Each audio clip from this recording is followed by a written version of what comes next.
يا أيها الذين آمنوا كتب عليكم الصيام كما كتب على الذين من قبلكم لعلكم تتقون আমার প্রিয় ভাইজানেরা, আপনাদের সামনে যখন ইফতার গুলো থাকে, আপনি ইফতার গুলোর আইটেম আপনার সামনে আছে, আপনি অপেক্ষা করতেছেন আজান হওয়ার। এই সময় আমার আল্লাহ ফেরেশতাদেরকে ডাইকা কয়, ও ফেরেশতারা তাকায়া দেখ, আমার বান্দার সামনে কত ধরনের আইটেম আছে, ইচ্ছা করলেই সে আইটেম গুলো খাইতে পারে, কিন্তু এরপরও আইটেমের মধ্যে কেন হাত দেয় না? আপেলের মধ্যে কেন হাত দেয় না? জুসের মধ্যে কেন হাত দেয় না? ফেরেশতারা কয়, আল্লাহ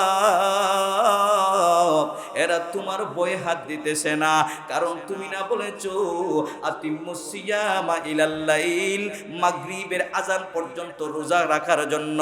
রব্বুল আলামিন আপনার বয়ে তারা এই খাবারের মধ্যে হাত দেয় না, আপনার বয়ে তারা নিজের কষ্টটাকে সহ্য করে রাখতেছে, পেটের মধ্যে ক্ষুধা আছে, পানির তৃষ্ণা আছে, এরপরেও তারা এইগুলো খায় না, আপনাকে ভয় করে।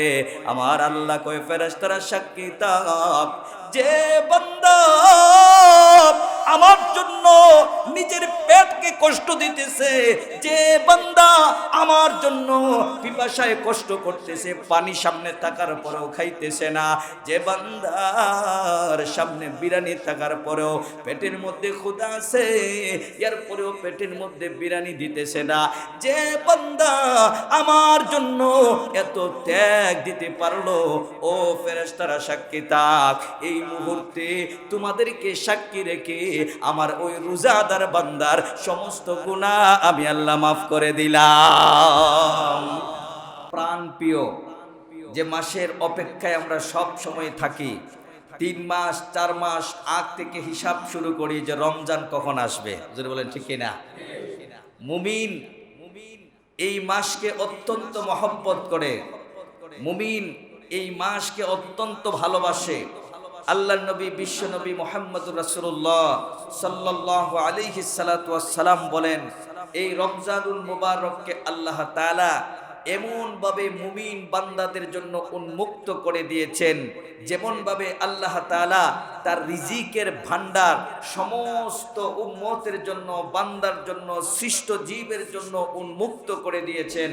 আল্লাহ তাআলা রমজানকেও সমস্ত উম্মতে মুহাম্মদের জন্য উন্মুক্ত করে দিয়েছেন। সুবহানাল্লাহ।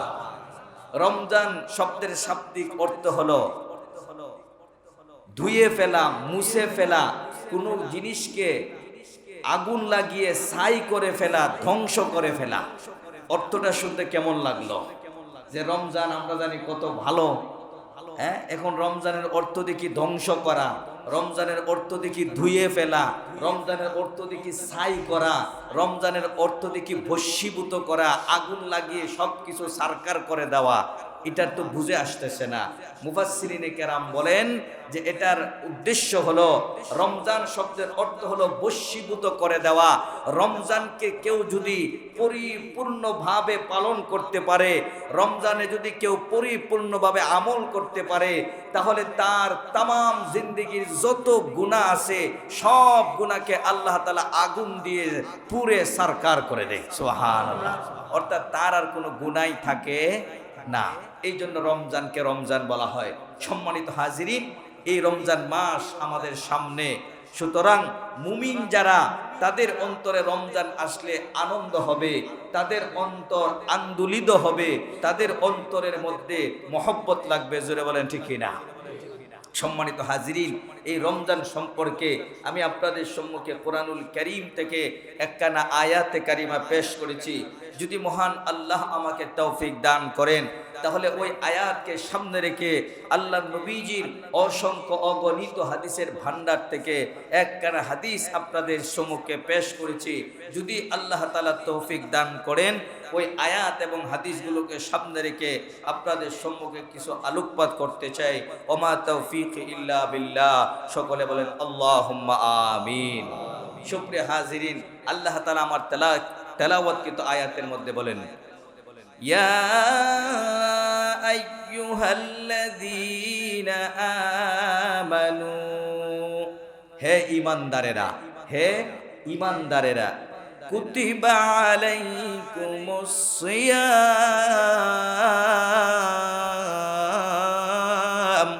আল্লাহ তাআলা বলে তোমাদের উপরে রোজাকে ফরজ করা হয়েছে, তোমাদের উপরে সিয়ামকে ফরজ করা হয়েছে। বলেন সুবহানাল্লাহ। এরপরে আল্লাহ কি বলেন? ইয়া আইয়ুহাল্লাযীনা আমানু কুতিবা আলাইকুমুস সিয়ামু কামা কুতিবা আলাল্লাযীনা মিন ক্বাবলিকুম, আল্লাহ তাআলা বলে যে হে মুমিন, হে ঈমানদারেরা, তোমাদের উপরে রোজাকে ফরজ করা হয়েছে। শুধু তাই নয়, কামা কুতিবা আলাল্লাযীনা মিন ক্বাবলিকুম, হযরত আদম আলাইহিস সালাতু ওয়াস সালাম থেকে নিয়া হযরতে ঈসা আলাইহিস সালাতু ওয়াস সালাম পর্যন্ত যত নবী পৃথিবী থেকে বিদায় হয়েছেন, এই নবীর উম্মতেরা বিদায় হয়েছেন, সকলের উপরেই আমি আল্লাহ তাআলা রোজাকে ফরজ করে দিয়েছিলাম। সুবহানাল্লাহ। রোজা এমন একটা আমল, হযরত আদম থেকে শুরু কইরা হযরতে ঈসা আলাইহিস সালাতু ওয়াস সালাম পর্যন্ত 2 লক্ষাধিক পয়গম্বরকে আল্লাহ তাআলা রোজা রাখার নির্দেশ দিয়েছিলেন। বোঝা গেল রোজাটা অত্যন্ত গুরুত্বপূর্ণ। না হলে আল্লাহ তাআলা সমস্ত পয়গম্বরকে এই রোজা রাখার আদেশ দিতেন না। জোরে বলেন ঠিক কিনা? কামা কুতিবা আলাল্লাযীনা মিন ক্বাবলিকুম, আল্লাহ রাব্বুল আলামিন বলে হে মুমিন, আমি আল্লাহ তোমাদের উপরে রোজাকে ফরজ করেছি। তোমরা এখন মনে মনে বলতে পারো, না খেয়ে থাকা এটা তো কষ্টের কাজ, না খেয়ে থাকা বুকা থাকা এটা তো কষ্টের কাজ, এটা কেন আল্লাহ তাআলা আমাদের উপরে দিলেন? এই জন্য আল্লাহ সন্দেহটা দূর করে দিলেন। কামা কুতিবা আলাল্লাযীনা মিন ক্বাবলিকুম, আল্লাহ বলে হে মুমিন বান্দারা, এই রোজা আমি শুধু তোমাদের উপরে ফরজ করি নাই, তোমাদের আগে যারা এই পৃথিবী থেকে বিদায় হয়েছে, এই রোজাকে আমি আল্লাহ সকল নবীদের উপরে ফরজ করেছিলাম, এবং সকল নবীদের উম্মতের উপরেও আমি আল্লাহ এই রোজাকে ফরজ করেছিলাম। সুবহানাল্লাহ। কেন আল্লাহ তাআলা ফরজ করলেন? বুঝলাম আমাদের উপরেও ফরজ, এবং আমাদের আগে যারা এই পৃথিবীতে এসেছিলেন তাদের উপরেও রোজা ফরজ। কিন্তু কেন আল্লাহ তাআলা রোজাকে ফরজ করলেন এটা জানা দরকার আছে না নাই? কেন আল্লাহ তাআলা রোজাকে ফরজ করলেন এটা আল্লাহ নিজেই বলতেছেন। আল্লাহ বলেন লাআল্লাকুম তাত্তাকুন, আল্লাহ তাআলা বলে যে আমি রোজাকে ফরজ করেছি যাতে করে তোমরা নিজেকে সংশোধন করতে পারো, নিজের উপরে সাধনা করতে পারো, নিজেকে পরিবর্তন করতে পারো, নিজের ভিতরটাকে পরিপূর্ণভাবে পরিষ্কার করতে পারো। সুবহানাল্লাহ। লাআল্লাকুম তাত্তাকুন, আল্লাহ বলে যে আমি তোমাদেরকে রোজা এই জন্য দিয়েছি যে রোজা রাখার মাধ্যমে তোমরা নিজেকে সাধনা করতে পারবা, রোজা রাখার মাধ্যমে নিজেকে একজন ধৈর্যশীল হিসাবে পরিচয় দিতে পারবা, রোজা রাখার মাধ্যমে নিজেকে সংবরণ করতে পারবা, রোজা রাখার মাধ্যমে আমি আল্লাহ তাআলার ভয় তোমাদের অন্তরে সৃষ্টি হবে। সুবহানাল্লাহ। আপনি নামাজ পড়বেন, নামাজের মধ্যে মানুষ দেখানোর সুযোগ আছে। যেমন আপনি নামাজ পড়তেছেন, মনে মনে ভাববেন যে মানুষ আমাকে নামাজি বলবে। জোরে বলেন, এরকম ভাব আসে কিনা? অনেক সময় নামাজ পড়তেছেন, মনে মনে ভাববেন যে মানুষ আমাকে নামাজি বলবে, এই জন্য মনের মধ্যে একটা রিয়া চলে আসতে পারে। আপনি হজ করতেছেন, ওই সময় আপনার অন্তরে চলে আসতে পারে যে মানুষ আমাকে হাজী সাহেব বলবে, এই জন্য হজ করার মধ্যে একটা স্বাদ আছে।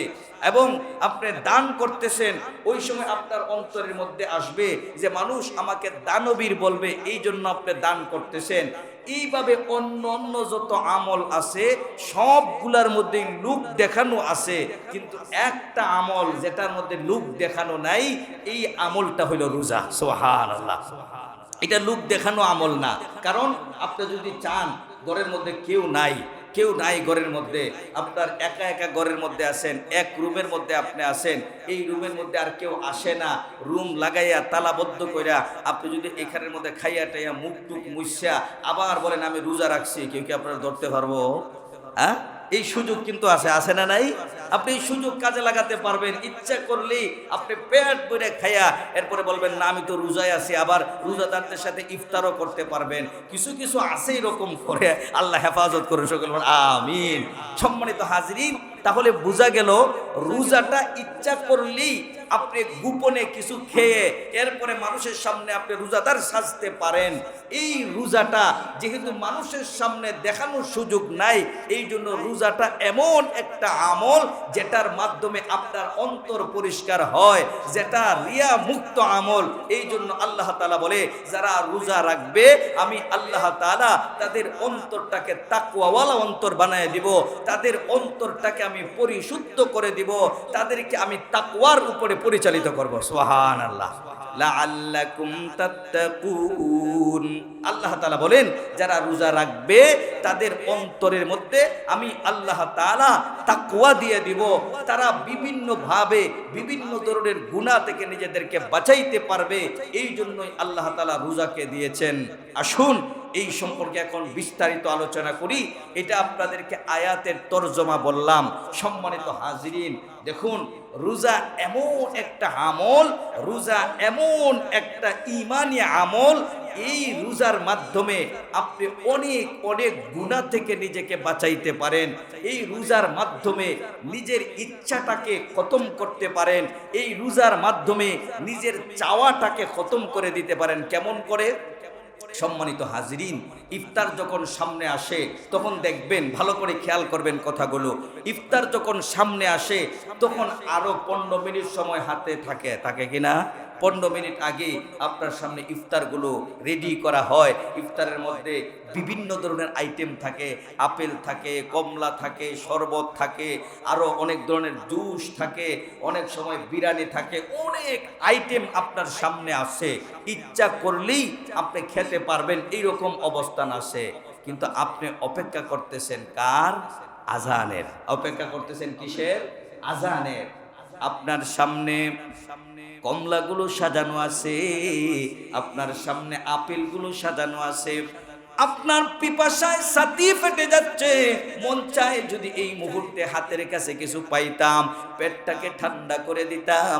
আপনার সামনে কিন্তু সব কিছুই আছে, এরপরও আপনি আপেলের মধ্যে হাত দিতেছেন না, এরপরও আপনি কমলার মধ্যে হাত দিতেছেন না, এরপরও আপনি শরবতের মধ্যে হাত দিতেছেন না। এর মাধ্যমে আপনার অন্তরের নিয়ন্ত্রণ আপনার হাতে আসতেছে। আমরা তো 12 মাস মন যা চায় তাই করি। এখন মন চাইছে আড্ডা দিব, আড্ডা দিতেছি। এখন মন চাইছে মদ খাইব, মদ খাইতেছে। এখন মন চাইছে বিভিন্ন গুনার কাজ করব, গুনার কাজ করতেছে। কিন্তু রোজা আপনি রাখলেন, আপনার সামনে বিভিন্ন ধরনের আইটেম, খাবারের আইটেম আছে।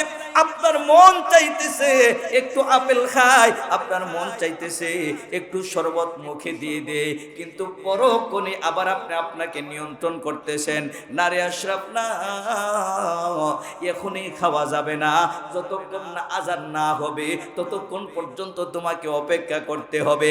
হাত দেওয়া যাবে না, চোখের সামনে খাবার আছে, এরপরেও আপনার হাত খাবারের দিকে যায় না, আপনি নিজেকে নিয়ন্ত্রণ করেছেন।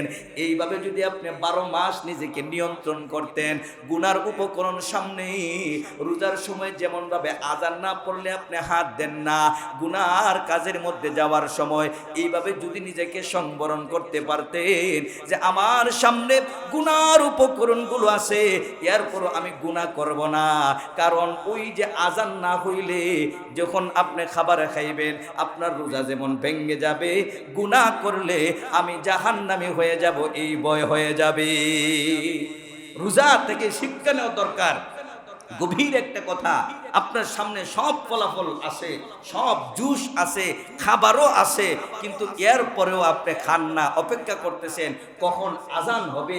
আজান হওয়ার 1 সেকেন্ড আগেও কেউ মুখের মধ্যে দেয় না। জোরে বলেন ঠিক কিনা? আরো নিজেকে সতর্ক রাখে। আজান অন্য অন্য মসজিদে হচ্ছে, অনেকে কয় না অন্য মসজিদে হোক, আমাদের মসজিদে না হইলে আমরা মুখে দিব না। জোরে বলেন, হ্যাঁ, অন্য মসজিদে আজান হইতেছে, এরপর অপেক্ষা করে যে হ্যাঁ অন্য মসজিদে হচ্ছে, আমাদের মসজিদে তো এখনো আজান হয় নাই। এটার নামই হলো রোজার তাকওয়া। এর মাধ্যমে আপনার অন্তরে একটা ঈমানি শক্তি পয়দা হয় যে মানুষ ইচ্ছা করলেই গুনাহ থেকে নিজেকে বাঁচাইতে পারে, মানুষ ইচ্ছা করলেই নিজেকে নিয়ন্ত্রণ করতে পারে, মানুষ ইচ্ছা করলেই নিজেকে বিভিন্ন ধরনের অপকর্ম থেকে বাঁচাইতে পারে। যেমনভাবে রমজানে আপনি এই গুনাহ থেকে নিজেকে বাঁচাইছেন, নিজেকে সংবরণ করছেন, এর মাধ্যমে 11 মাস আপনি শিক্ষা গ্রহণ কইরা নিজেকে গুনাহ থেকে বাঁচাইতে পারবেন। জোরে বলেন সুবহানাল্লাহ। ইয়া আইয়ুহাল্লাযীনা আমানু কুতিবা আলাইকুমুস সিয়াম কামা কুতিবা আলাল্লাযীনা মিন ক্বাবলিকুম লাআল্লাকুম তাত্তাকুন। আমার প্রিয় ভাইজানেরা, আপনাদের সামনে যখন ইফতার গুলো থাকে, আপনি ইফতার গুলোর আইটেম আপনার সামনে আছে, আপনি অপেক্ষা করতেছেন আজান হওয়ার।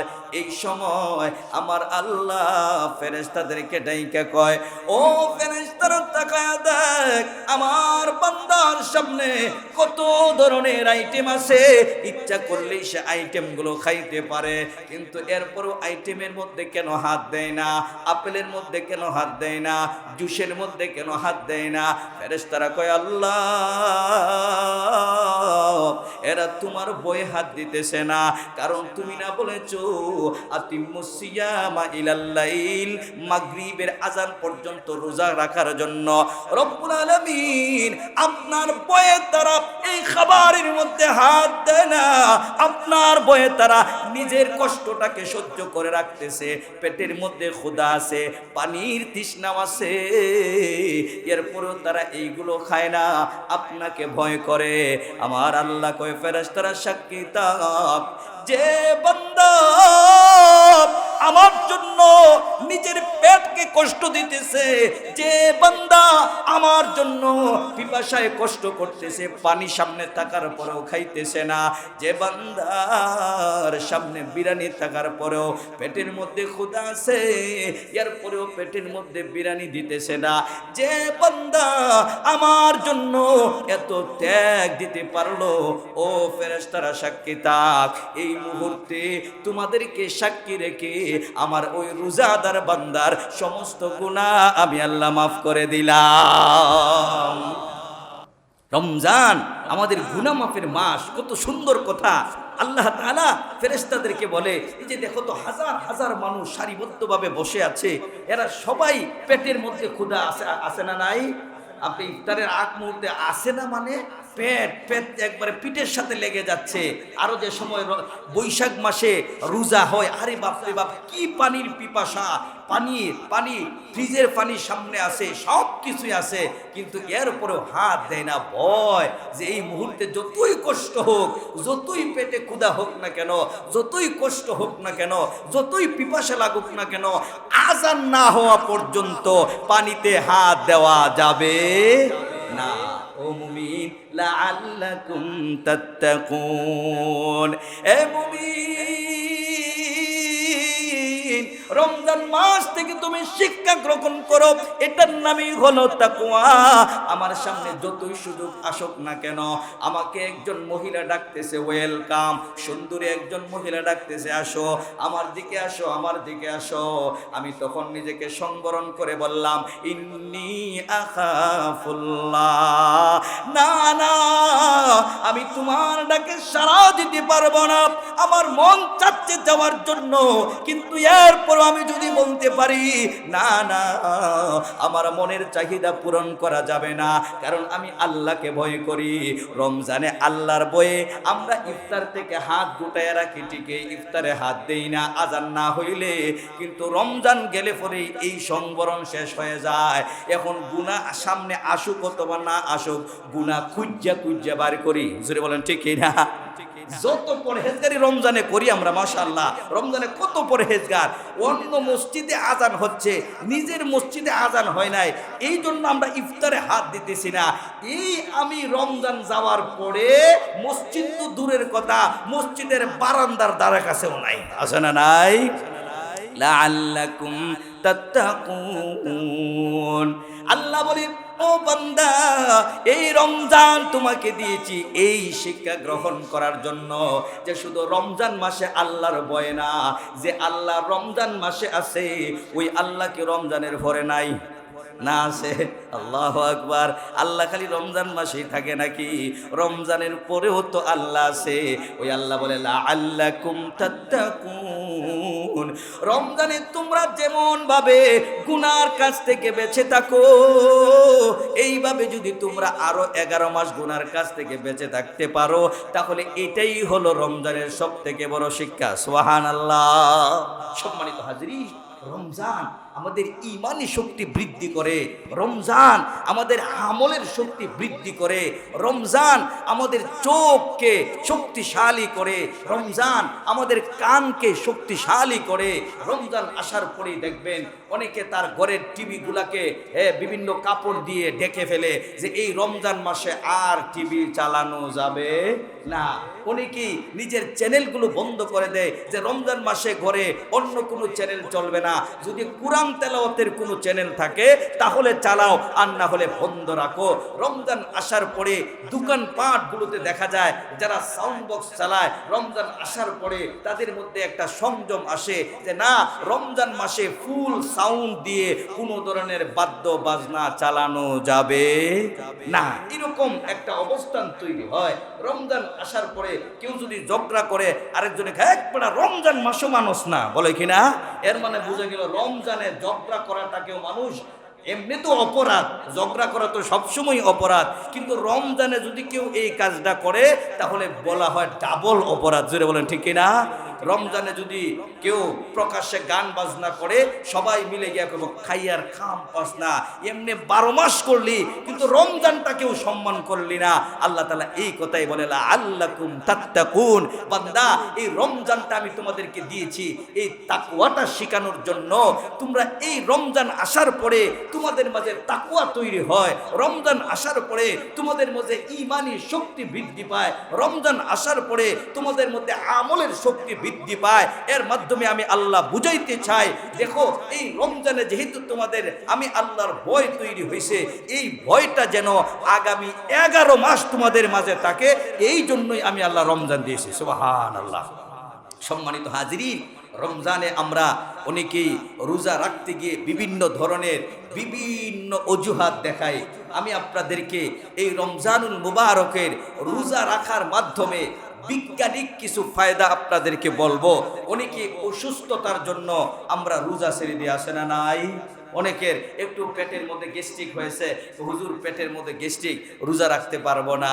আরে ডাক্তাররা বলেছে রমজানে যারা রোজা রাখবে আপনার গ্যাস্ট্রিকের সাময়িক সমস্যা হয়তো হবে, কিন্তু যদি পরিপূর্ণভাবে আপনি রমজানের প্রত্যেকটা রোজা রাখতে পারেন তাহলে বিজ্ঞানীরা তারা গবেষণা করে দেখেছে, জাপানের একজন বিজ্ঞানী এই রোজা নিয়ে গবেষণা করে নোবেল পুরস্কার পেয়েছে। সুবহানাল্লাহ। এই রোজা নিয়ে গবেষণা করে নোবেল পুরস্কার পেয়ে ফেলছে।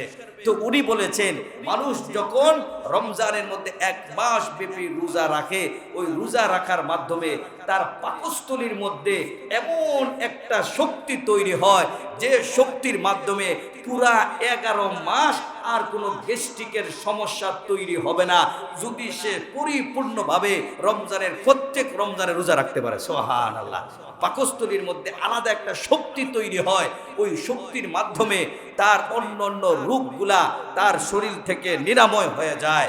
দ্বিতীয় নম্বর ফায়দা হলো, আমরা যারা রমজানের রোজা রাখবো 11 মাসের মধ্যে 1 মাস আমরা যারা রোজা রাখি, আমাদের শরীরের মধ্যে একটা ভারসাম্যতা দরকার আছে।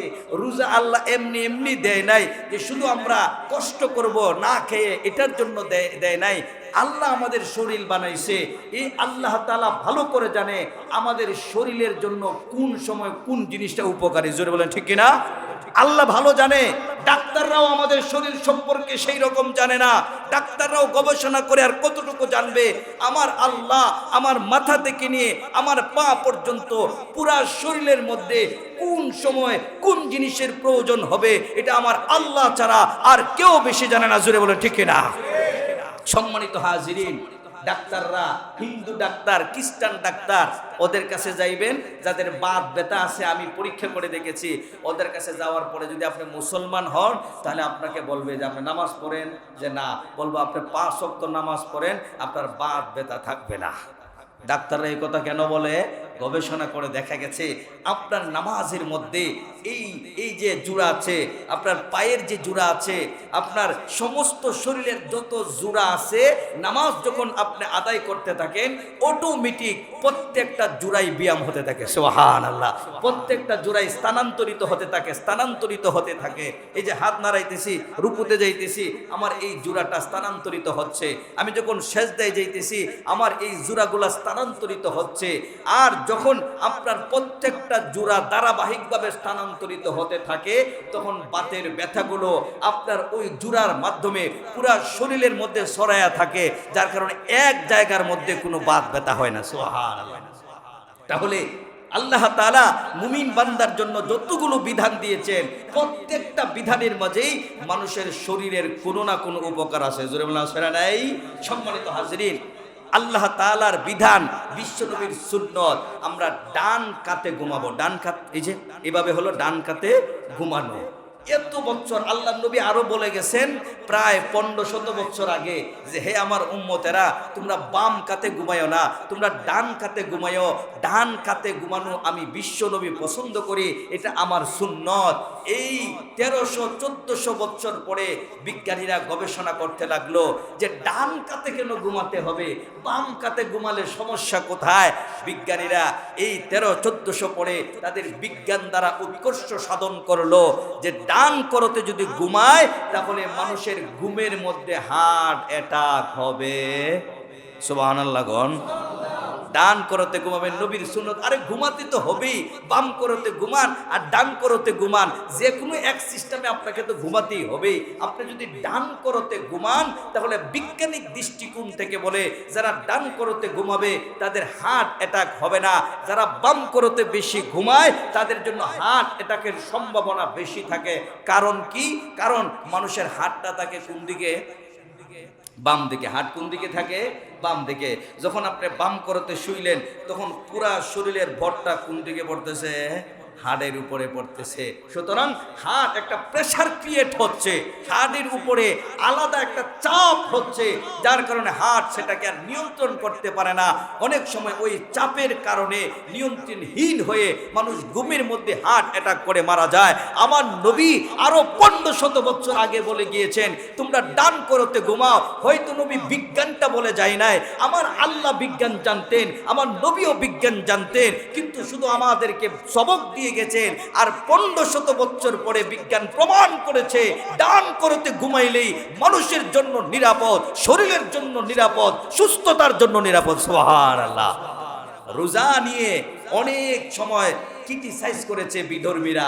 রোজা নিয়ে বুদ্ধিমান যারা আছে, বাংলাদেশের কিছু আছে না, টাকলা, মাথার মধ্যে কি নাই, চুল নাই, ওরা রোজা নিয়ে আমাদেরকে অনেক ক্রিটিসাইজ করেছে যে হুজুররা খাইতে পায় না, এই জন্য একটা সিস্টেম চালু করছে যাতে কইরা এই খাবারটা একটু আয় হয়। বলেন নাউজুবিল্লাহ। এইভাবে তারা অনেক ক্রিটিসাইজ করেছে। এখন এরাই বলতে বাধ্য হচ্ছে যে মানুষের জন্য অন্ততপক্ষে 12 মাসে 1 মাস ক্ষুধান থাকা, না খেয়ে থাকা, এটা তাদের জন্য কর্তব্য। এরাই বলতে বাধ্য হয়েছে। সুতরাং বোঝা গেল মানুষের জীবনে অপরিহার্য হলো রোজা। জোরে বলেন ঠিক কিনা? কথাগুলো একটু গুট গুট করে বলতেছি বুঝার জন্য, এগুলা বুঝার বিষয়। আজকে বিজ্ঞানের যুগ, আমাদের এগুলো বুঝতে হবে। আমরা এগুলো রিসার্চ করি, আমরা দেখি। সম্মানিত হাজিরিন, রোজা রাখার মাধ্যমে আর এক 3 নম্বর যে ফায়দা হয়, 3 নম্বর ফায়দা হলো আপনি যখন রোজা রাখবেন, আমি বিজ্ঞান থেকে বলতেছি, ইনশাআল্লাহ ধারাবাহিকভাবে ইসলামের দৃষ্টিকোণগুলো আপনাদের সম্মুখে উপস্থাপন করব। আপনি যখন রোজা রাখবেন মানুষের শরীরের মধ্যে এক ধরনের অ্যাসিড তৈরি হয় খাবার থেকে। কি থেকে? খাবার থেকে এক ধরনের অ্যাসিড তৈরি হয়। আপনি যখন একটা খাবার কোনো জায়গার মধ্যে রেখে দিবেন, দেখবেন এটা যখন পচে যাবে ওই খাবারের মধ্যে দেখবেন কি জানি একটু ফুলের মতো উঠে গেছে এবং বিজ বিজ করে, অর্থাৎ এই খাবারের মধ্যে অ্যাসিড আছে। ওই খাবারটা যখন নষ্ট হয়ে যায় অ্যাসিডটা উপরে উঠে, যার কারণে পচা গান্দা দুর্গন্ধ ছড়ায়। আমাদের শরীরেও এই খাবারগুলো আমরা যখন দেই তখন সব খাবার তো আর পেট থেকে চলে যায় না, কিছু খাবার আমাদের পেটের মধ্যে রয়ে যায়। এইগুলো থেকে সারা শরীরের মধ্যে আস্তে আস্তে করে একটা অ্যাসিড তৈরি হয়। বিজ্ঞান বলেছে এই অ্যাসিডটাকে দমন করার জন্য অন্তত পক্ষে 12 মাসের মধ্যে 1 মাস তাকে লম্বা সময় না খেয়ে থাকতে হবে। যদি লম্বা সময় পর্যন্ত না খেয়ে থাকে তখন ওই কোষগুলা কোনো খাবার যখন পায় না এমনিতেই আস্তে আস্তে করে আপনার শরীরের মধ্যে যে অ্যাসিডগুলা ছিল এইগুলা মরে যায়। বিভিন্ন কোষের মধ্যে যে জীবাণু হয়েছিল আপনি লম্বা সময় ধরে না খেয়ে থাকার কারণে ওই জীবাণুগুলো মরে যায়। মানুষের শরীরটা বিভিন্ন ধরনের রোগ বালাই থেকে হেফাজত হয়ে যায়। সুবহানাল্লাহ। তাহলে রোজার মাধ্যমে শরীরের ফায়দা আছে না নাই? সুতরাং সম্মানিত হাজিরিন, অজুহাত দেখানো যাবে না যে আমার গ্যাস্ট্রিকের ব্যথা, আমার এই সমস্যা, আমার ওই সমস্যা, এটা বলা যাবে না। লাআল্লাকুম তাত্তাকুন। আল্লাহ তাআলা বলে তোমরা যখন রোজা রাখবে আমি আল্লাহ তোমাদেরকে তাকওয়া দিয়ে দিব অন্তরে, তোমাদের অন্তরের মধ্যে আলাদা একটা ঈমানি শক্তি পয়দা হবে, তোমাদের অন্তরের মধ্যে আলাদা একটা সংযমী শক্তি তৈরি হবে, যার মাধ্যমে বিভিন্ন গুনাহ থেকে বাঁচার শক্তি তোমাদের তৈরি হবে। সুবহানাল্লাহ। আল্লাহ নবীজির হাদিস পড়েছিলাম, হাদিসের মধ্যে আল্লাহ নবী কি বলছেন দেখেন, রমজান আসলে ইযা দাখালা শাহরু রমাদান ফুতিহাত লাহু আবওয়াবুস সামা ওয়া ফুতিহাত লাহু আবওয়াবুল জান্নাহ ওয়া গুল্লিকাত আবওয়াবু জাহান্নাম ওয়া সুলসিলাতিশ শায়াতিন। আল্লাহ নবী বলেন ইযা দাখালা শাহরু রমাদান, যখন রমজান মাস চলে আসে, যখন রমজান মাস প্রবেশ করে আল্লাহ তাআলা তখন কি করে, ফুতিহাত লাহু আবওয়াবুস সামা, আমার আল্লাহ আসমানের সমস্ত ফেরেশতাদেরকে ঘোষণা করে আসমানের মধ্যে 8টা দরজা আছে, 8টা দরজার মধ্যে 8 জন ফেরেশতা আছে যারা তালা লাগায়া রাখছে। যখন আল্লাহর হুকুম হয় ওই দরজার তালাগুলো তারা খুলে, আসমান থেকে তখন অজুর দ্বারায় রহমত পৃথিবীতে নাজিল হতে থাকে। সুবহানাল্লাহ। আসমানের ওই দরজাগুলো